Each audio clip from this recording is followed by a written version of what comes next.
بسم اللہ الرحمن الرحیم۔ سیریز الفاظ کا سفر میں خوش آمدید، اور آج ہے قسط نمبر 28 یعنی آخری قسط۔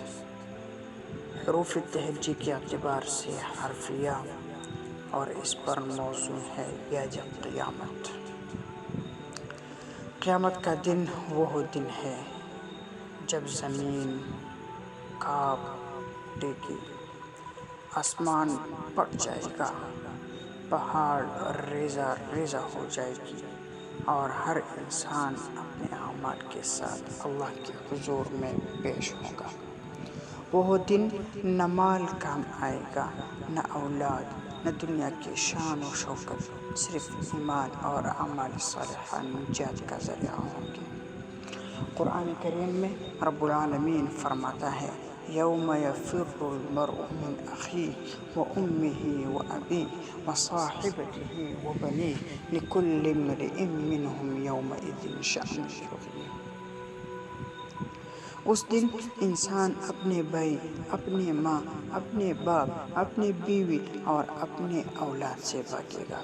ان میں سے ہر ایک کے لیے اس دن ایسی مصیبت ہوگی جو اسے دوسروں سے بے پرواہ کر دے گی۔ رسول اللہ صلی اللہ علیہ وسلم حدیث مبارک کا مفہوم ہے: قیامت کے دن انسان اپنے رب کے سامنے سے ہٹ نہیں سکے گا جب تک کہ 5 چیزوں کے بارے میں سوال نہ ہو: عمر کہاں گزاری، جوانی کہاں لگائی، مال کہاں سے کمایا اور کہاں خرچ کیا، اور علم پر کتنا عمل کیا۔ قیامت کے ہولناکی سور پھونکا جائے گا اور سب بے ہوش ہو جائیں گے۔ زمین اپنے بوجھ باہر نکال دے گی، کتاب اعمال سامنے کھول دی جائے گی، پل صراط سے گزرنا ہوگا۔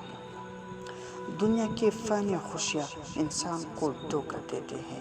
قیامت کے دن کوئی دوسرا کسی کے کام نہیں آئے گا، وہاں صرف ایمان، نیک عمل اور اللہ کی رحمت نجات دلائے گی۔ قیامت کو یاد رکھنا انسان کو گناہوں سے بچاتا ہے اور نیک اعمال کی طرف راغب کرتا ہے۔ جو آج دنیا میں قیامت کو یاد رکھے گا، کل قیامت کے دن اللہ اسے اپنے رحمت کے سائے میں جگہ دے گا۔